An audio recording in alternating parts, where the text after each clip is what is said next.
Siapa yang dicintai dan siapa yang tidak dicintai. Jadi orang yang dibenci oleh Allah itu bisa kaya. Orang yang dicintai Allah juga bisa kaya. Maka ketika kemudian kita hari ini protes minggu, nggak tahu sembahyang, kita suci, bisa ya ini. Jadi Allah itu membagi kekayaan itu, orang yang tidak ibadah juga bisa jadi kaya. Orang yang ibadahnya tekun juga bisa kaya. Tapi jangan pernah berpikir bahwa kalau ibadahnya tekun itu pasti kaya. Ya contoh sederhana saja. Apakah semua nabi dan rasul itu kaya? Kalau wujud cinta Allah itu adalah kekayaan, maka semua nabi dan rasul paling kaya. Dan di sini kita diingatkan wala yu'til imana illa man yuhibbu. Tetapi Allah Subhanahu wa taala memberikan tambahan keimanan, memberikan kekuatan iman itu hanya pada yang dicintai. Nah, ini istimewanya. Oleh karena itu bagian dari kita hadir di sini ini mudah-mudahan bagian meningkatkan iman dan wujud cinta Allah kepada kita hari ini. Faman dhanna bil mali an yunfiqahu, maka barang siapa kikir terhadap harta yang diinfakkannya, wa khafal aduwa an yujahidahu, dan takut akan serangan musuh di malam hari, wa habal laila an yukabidahu, dan cemas atau merasa susah di malam hari, fal yukthiru min qaul la ilaha illallah, maka perbanyaklah membaca la ilaha illallah wa subhanallah walhamdulillah wallahu akbar.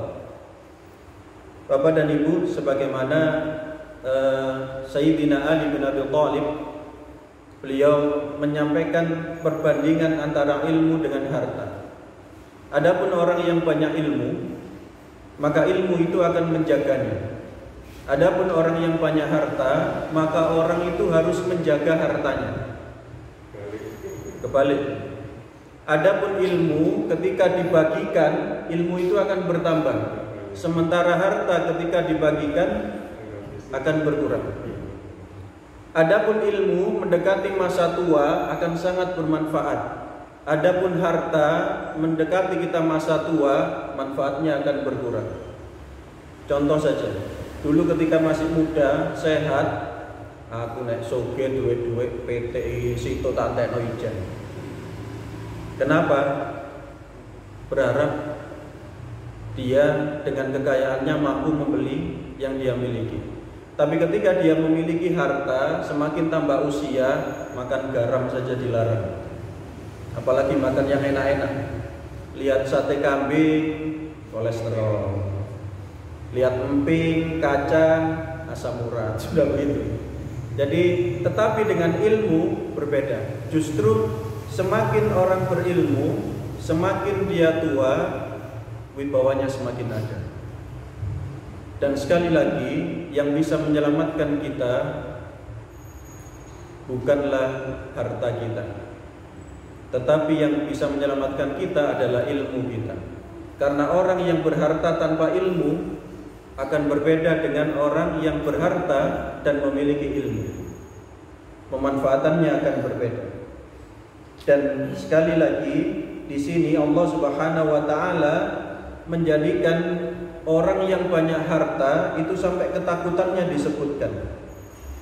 Adapun orang yang kikir terhadap hartanya, ketika infak dia pasti menghitung-hitung. Sementara wa khafal aduwa an yujahidahu, dia juga khawatir akan ada orang jahat yang mengambil hartanya, atau akan ada musuh yang menyerang dia. Anggap saja kita menyimpan uang 1 miliar atau emas 1 kilogram di rumah. Rumah itu akan kita tinggal kosong. Kira-kira perasaan jenengan meninggalkan rumah dengan uang cash 1 miliar, bagaimana perasaan kita? Pasti kepikiran aman atau tidak. Kamu tak gembok apa turun? Gembok emang wis. Mungkin akan begitu dan ingin cepat pulang gitu kan, nungguin hartanya, jaga hartanya. Dan juga wahabal laila an yukabidahu, dan orang ini cemas, orang ini jadi susah tidur. Ada yang bilang gak duwe-duwe sumpah, duwe akeh sumpah.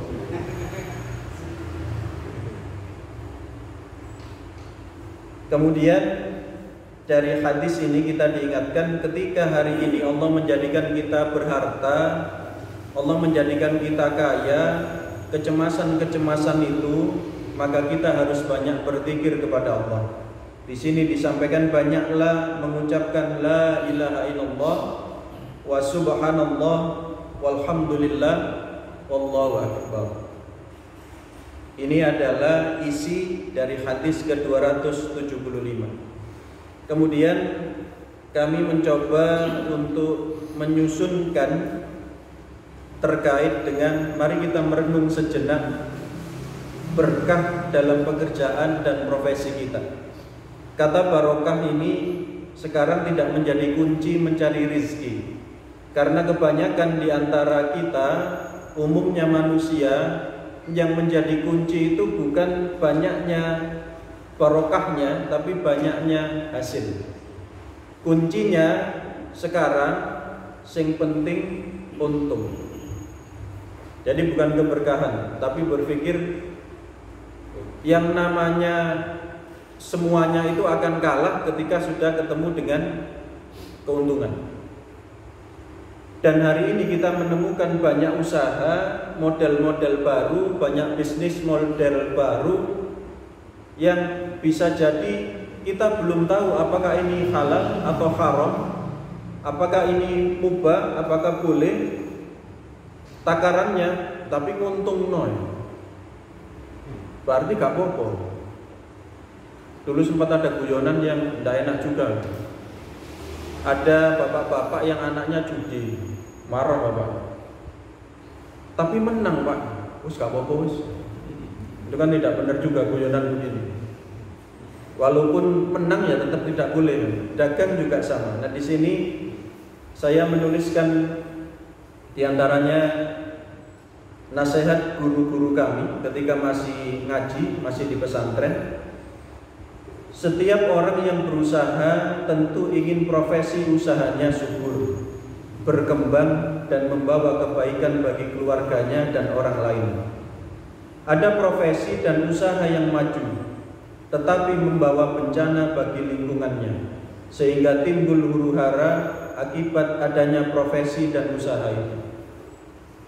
Usahanya maju, tapi justru menjadikan tetangganya tidak nyaman. Profesinya berkembang, tapi justru menjadikan orang-orang di sekitarnya justru tidak nyaman. Ada pula profesi dan usaha yang maju, tetapi tidak dapat memajukan keluarga. Pelaku profesi itu bahkan menjadi bencana bagi keluarga dan lingkungan. Na'udzubillah, jangan sampai.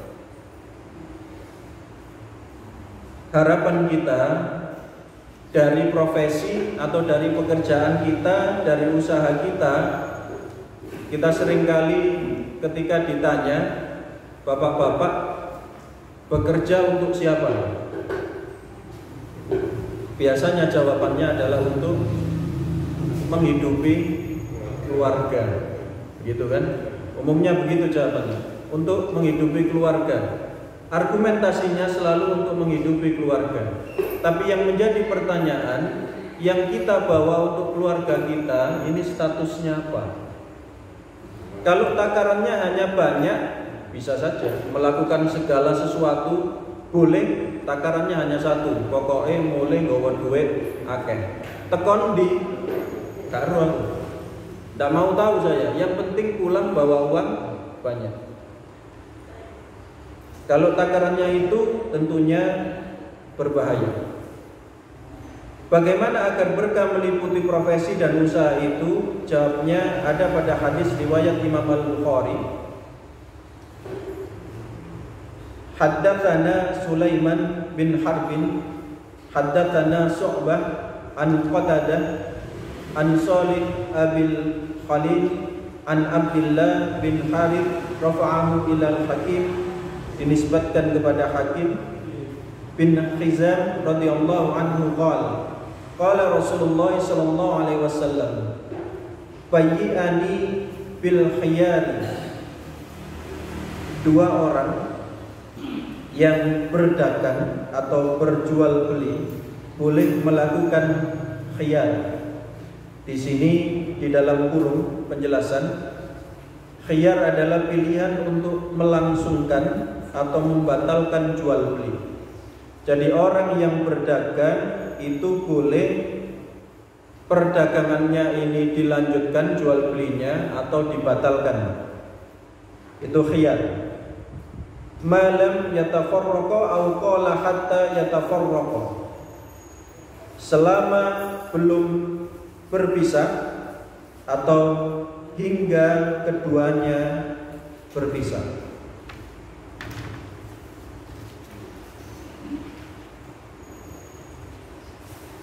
Fa in sadaqa wa bayyana burika lahuma fi bai'ihima wa in katama wa kadzaba muhiqqat barakatu bai'ihima. Apabila sadaqa, jujur, wa bayyana burika lahuma fi bai'ihima, maka keberkahan itu akan diberikan kepada keduanya dalam perdagangan keduanya.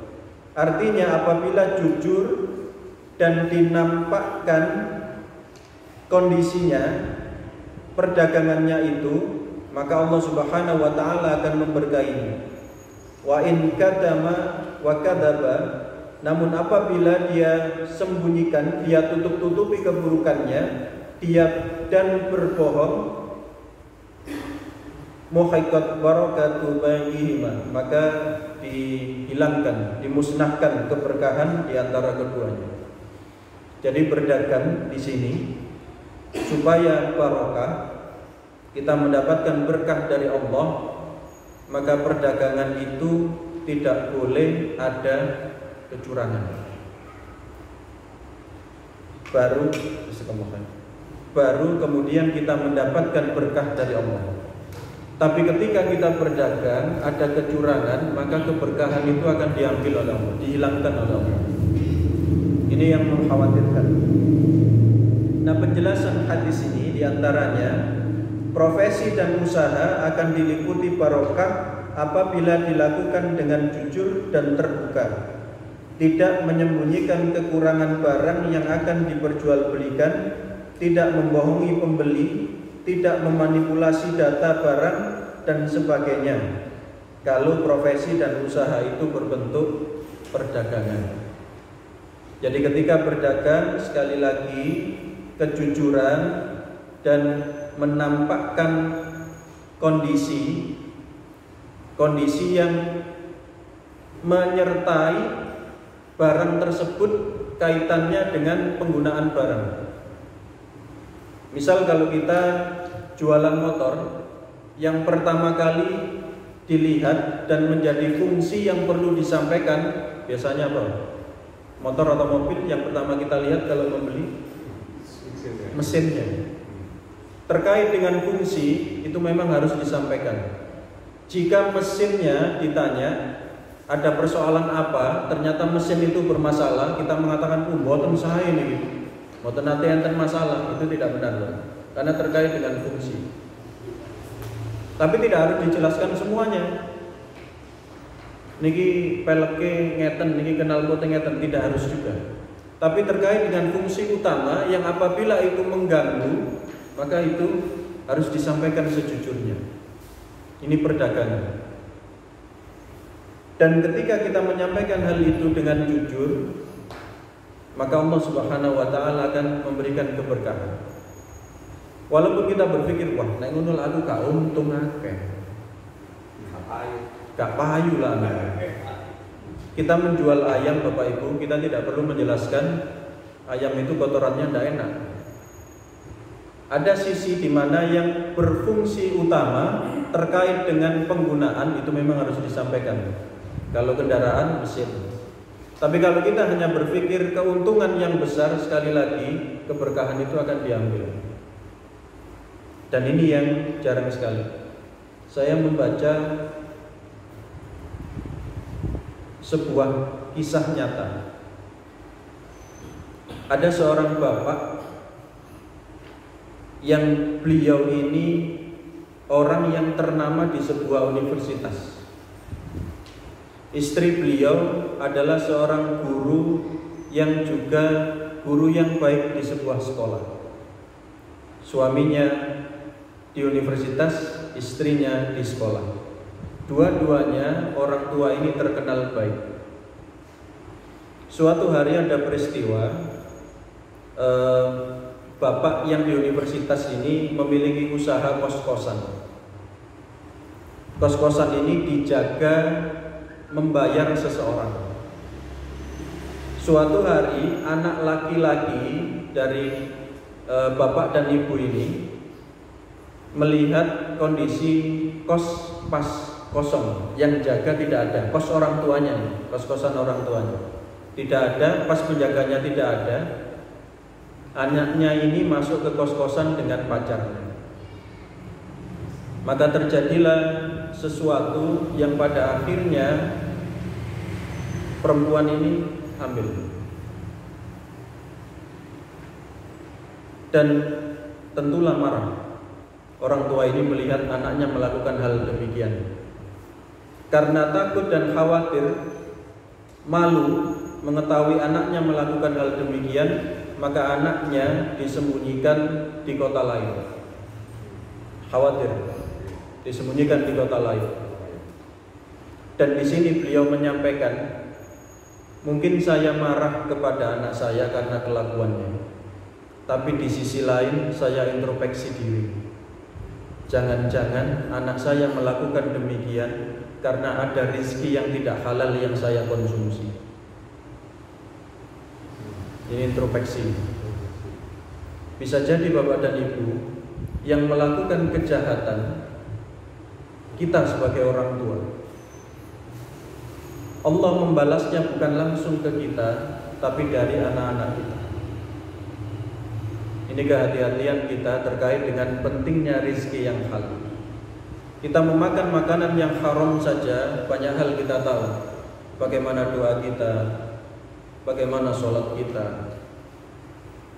Lebih-lebih mohon maaf, ketika hubungan suami istri terjadi pembuahan sampai pada sperma dan ovum, maka kita akan ditanyakan, ini makanan yang kita konsumsi halal atau tidak. Ketika lahir anak kita, apa jadinya ketika ternyata orang tuanya memberikan saripati yang haram? Ini introspeksi orang tuanya. Ini gambaran pentingnya sekali lagi menjaga agar keberkahan itu kita miliki.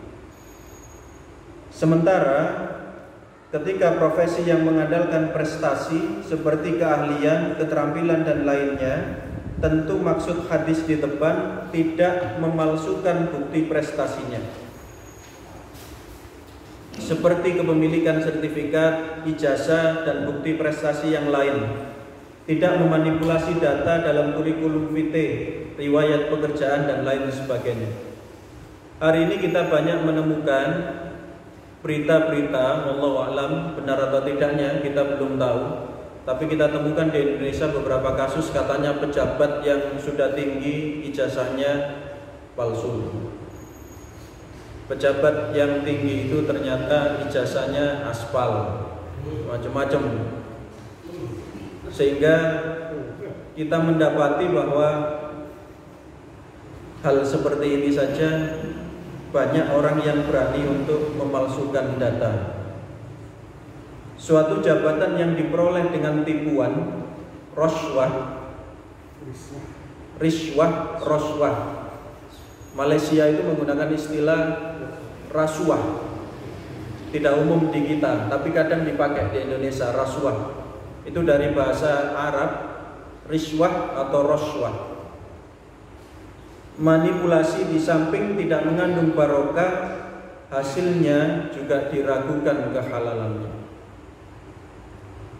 Ini introspeksi untuk kita semua Bapak dan Ibu. kadang tidak sederhana terkait dengan manipulasi data. Oleh karena itu sekali lagi hati-hati benar. Nah, bagian B ini berdasarkan pertanyaan yang disampaikan ke kami terkait dengan riswah atau roswah. Supaya kita tahu, pekerjaan ini kan luas ya bidangnya. Supaya kita tahu ketika ada seseorang yang memberi atau kita yang memberi, kita bisa menghitung ini termasuk riswah atau bukan. Hitungannya di sini. Yang pertama, kata roswah atau riswah berasal dari kata rosha irtasha. Dalam bahasa Inggris disebut bribe atau to bribery. Artinya dalam bahasa Indonesia suap. Dalam bahasa kita menyebutnya suap.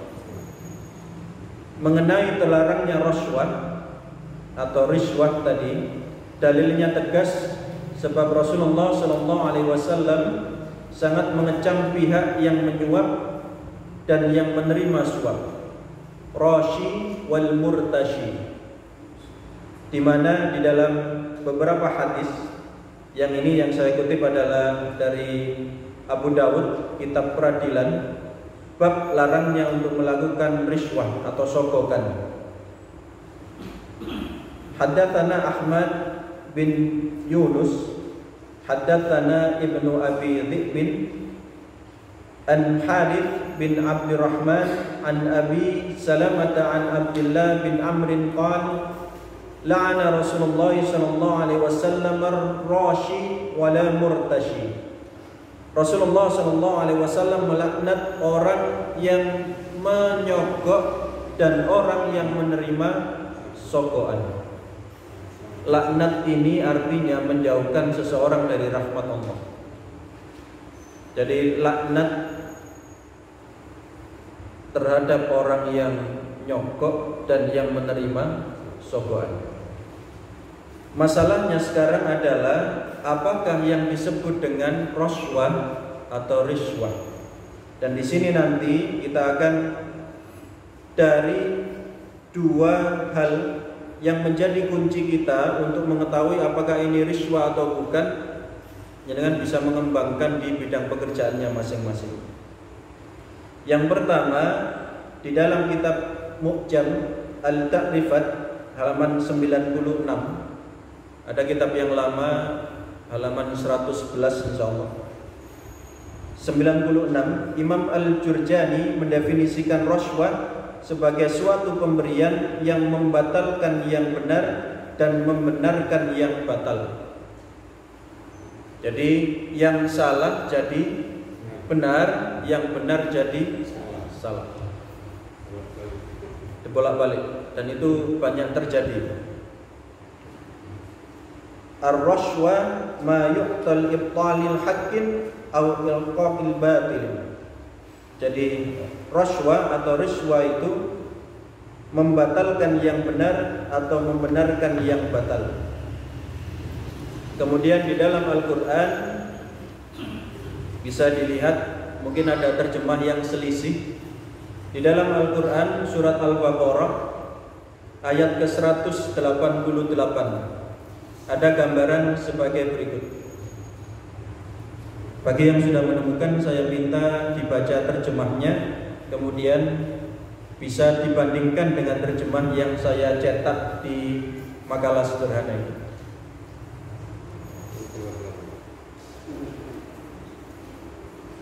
Ayat ke-188.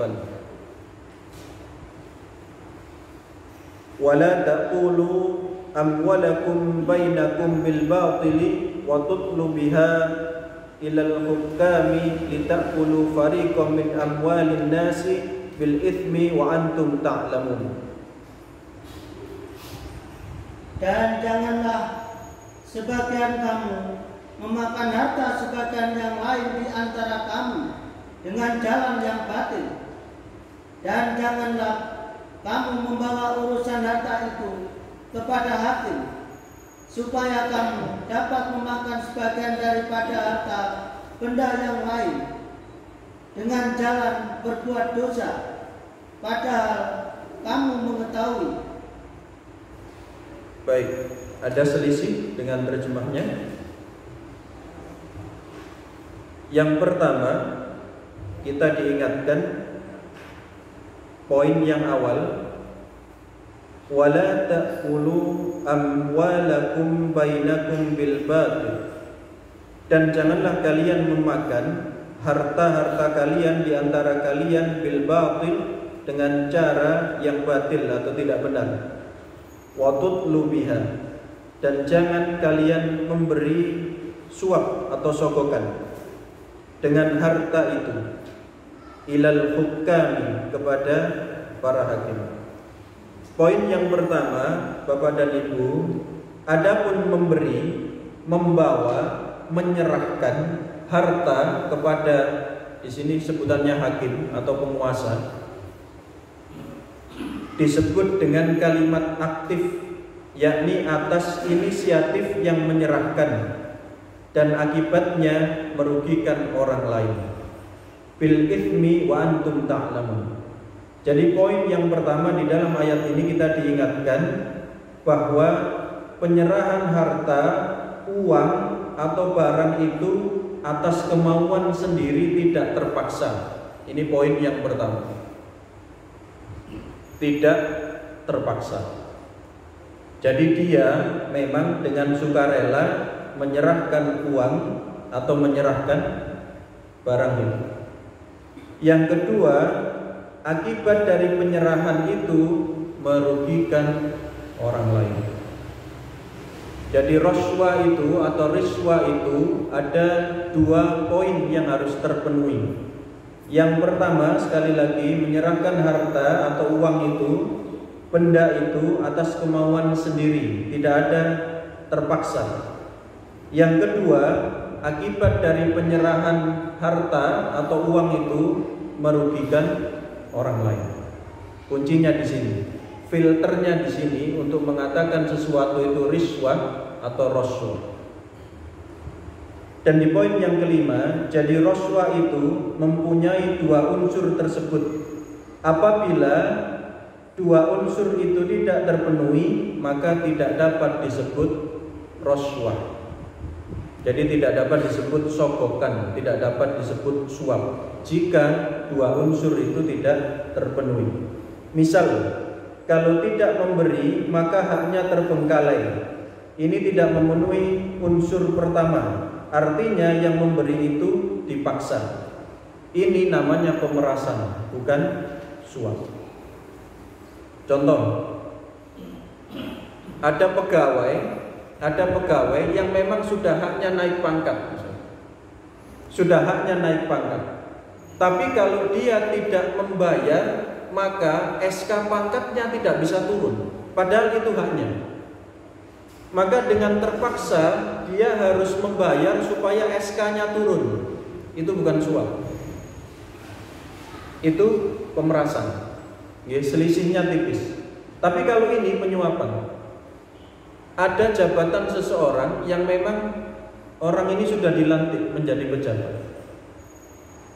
Dia dengan sukarela membayar supaya orang tersebut digeser. Dia membayar yang berwenang supaya orang tersebut digeser. Yang pertama sukarela, yang kedua ada orang lain yang dirugikan. Itu suap. Karena itu bukan haknya sebenarnya. Sekali lagi, kehati-hatian kita terhadap yang haram yang kita miliki. Ini tidak memenuhi unsur pertama, artinya yang memberi itu dipaksa, maka ini adalah ibtizaz. Bisa terang-terangan, bisa halus, yang memberi adalah pihak yang teraniaya. Jadi yang memberi ini dizalimi, yang teraniaya.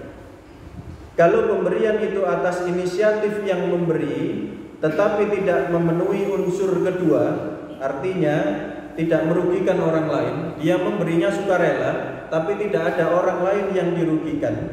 Jadi memberinya sukarela, tidak ada orang lain yang dirugikan. Ini juga bukan roswa. Bisa dipahami ya ini? Jadi dia memberi tapi tidak merugikan orang lain, ini bukan roswah. Ini dapat disebut hadiah untuk pejabat misalkan, pelicin yang di dalam kasus amil zakat. Jangan ingat ketika Rasulullah SAW memerintahkan salah seorang untuk menjadi amil zakat, dia menerima hadiah, kemudian membaginya. Ini hadiah untuk ini hadiah untuk ini. Oleh Rasulullah diingatkan, tidak boleh. Kenapa? Karena dia sudah ditunjuk untuk bertugas. Sederhananya begini, ketika seseorang itu sudah dibayar oleh orang lain, dia menjadi pegawai dengan ketetapan, dengan peraturan yang sudah ditetapkan usaha itu, jasanya sudah dibayar orang lain, kemudian dia diberi oleh orang lain atas jasa yang sebenarnya sudah dibayar oleh bosnya ini. Nah, ini yang menjadikan pembeda, karena jasanya sebenarnya sudah dibayar oleh bosnya. Namanya ikhlas. Yang memberi ikhlas, iya, sukarela itu artinya ikhlas. Jadi yang pertama, penyerahan harta, uang atau barang itu atas kemauan sendiri, tidak terpaksa, artinya ikhlas. Yang ditanyakan adalah memenuhi yang pertama atau yang kedua. Pemberian ikhlas itu merugikan orang lain atau tidak? Kalau merugikan orang lain maka jatuhnya roswah. Tapi kalau tidak merugikan orang lain, jatuhnya bisa, ini adalah uang pelicin, ini adalah tips misalkan. Jatuhnya di situ. Ini adalah hadiah, tapi nanti dulu. Hadiah pun ada tingkatannya. Pemberian seseorang walaupun tidak merugikan orang lain ada tingkatannya. Nanti kita bahas selanjutnya. Namun definisi ini berbeda dengan gratifikasi yang ada di undang-undang korupsi di Indonesia. Itu termasuk roswah walaupun tidak merugikan orang lain. Misal, jenengan adalah Pak Camat. Pak Camat ini sudah dibayar negara sesuai dengan tugasnya. Jenengan suatu hari ngurus sesuatu dibantu oleh Pak Camat.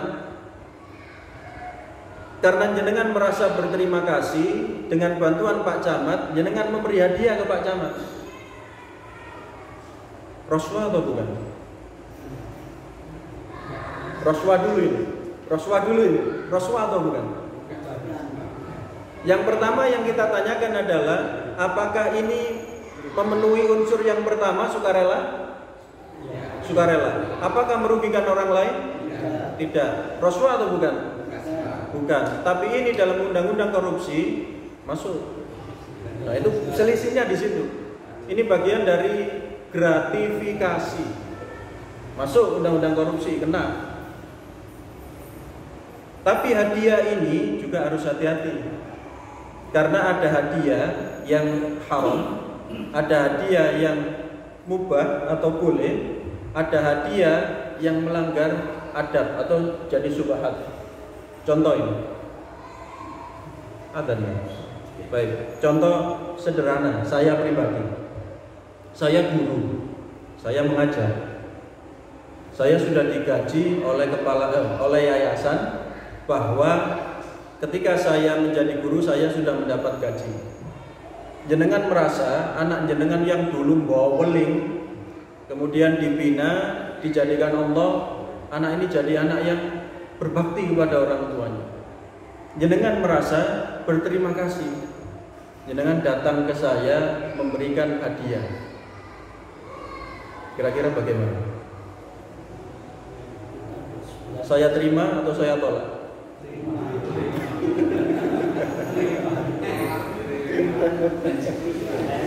Yeah. Hadiah ini coba kita teliti. Hadiah ini masuk roswah atau tidak? Tidak. Tapi hadiah ini oleh ulama-ulama adab dilarang. Kenapa? Khawatirnya begini. Kita tidak bisa menjaga hati, muncul tendensi mau melakukan hal sesuatu terhadap anaknya, mikir aku ingin mari dikai hadiah. Atau mungkin suatu hari jadi persoalan, orang tuanya datang, sungkan kita, waduh, aku kemarin dikaya dia, wong tua. Nah ini yang terlarang di sini diantaranya. Jadi hadiah itu sekali lagi juga ada tingkatannya. Walaupun tidak masuk unsur roswa, tapi kita harus hati-hati. Jangan-jangan kita tidak bisa menjaga hati, tendensi kita tidak bisa adil. Ini yang mengkhawatirkan. Bisa dipahami di sini ya. Baik. Bapak dan Ibu sudah adzan Isya. Ada pertanyaan atau kita cukupkan? Oke. Jadi berarti yang terbebas dari rasuah tadi, ya hadiah yang tidak dikaitkan dengan kepentingan. Betul. Menurut saya. Betul. Jadi misal anaknya sudah lulus ini, tidak ada setelah lulus sekolah tidak ada kaitan lagi dengan saya terkait fungsi saya sebagai guru, sudah lulus begitu, datang ke rumah memberi hadiah itu diperbolehkan. Kenapa? Sudah tidak ada tendensi berurusan dengan tugas-tugas saya yang sudah dibayar yayasan. Bahkan ada pertanyaan begini, ada pegawai salon, pegawai cukur itu baik sekali, nyukurnya itu baik sekali, pelanggan merasa senang. Maka pelanggan ini memberikan tips pada yang nyukur itu. Boleh tidak?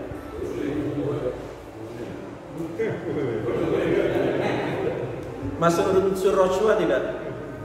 Tidak. Tapi yang perlu diingat, kalau itu pegawai negara, maka harus ikut undang-undang negara. Pegawai perusahaan harus ikut undang-undang perusahaan. Kalau bosnya sudah mengatakan no tips, maka pegawainya tidak boleh menerima tips. Jadi tidak bisa sembarangan. Tapi kalau tidak ada perjanjian atau istilahnya aturannya. Kalau tidak ada aturannya tidak apa-apa. Bisa juga begini, cara supaya itu dihalalkan. Kalau undang-undang negara misalkan aturannya jelas ya. Misal jenengan mendapatkan hadiah dari perusahaan, ini bukan rasuah, 1 miliar. Ini masuk gratifikasi. Harusnya seperti kejadian Amil tadi, uang itu kembalinya ke negara. Ternyata oleh negara undang-undangnya dirubah. Misalnya, yang mendapatkan hadiah boleh diterima, undang-undangnya berubah ya. Maka jenengan boleh. Karena undang-undangnya sudah berubah. Kalau jenengan misalkan jadi pegawai cukur tadi, ternyata itu diberikan ke bosnya, bosnya tahu, pemiliknya tahu, yang jenengan beri tips adalah bosnya, itu boleh. Nah, selisihnya di sini. Kemudian bosnya mengatakan, ya wis tidak apa-apa, berikan. Bosnya mengizinkan, maka itu dibolehkan. Ini di luar rasuah ya, hadiah ini maksudnya. Jadi kalau jenengan bos tidak masalah karena pemilik. Tapi kalau pegawai negara bosnya siapa? Undang-undang negara. Kalau Anda tukang cukur di salon bosnya siapa? Bos Anda yang punya salon. Aturannya di situ. Ini perihal hadiah. Terang atau makin bingung? Terang kan? Jadi jenengan ukur nanti ketika diberi seseorang, jenengan minimal harus bertanya. Ini duit apa? Itu harus ditanyakan. Kenapa? Kita sakui, kita bawa pulang, lebih-lebih dibuat belanja oleh istri jenengan, dibuat uang jajan anak jenengan. Celaka ini kalau uang ini uang haram. Ini kehati-hatian kita terhadap rezeki, dan ibu-ibu juga bisa menakar. Bojoku ini bayarannya saulan niku sakmene. Tapi kok iso tuku ngene ya? Itu boleh ibu-ibu tanya.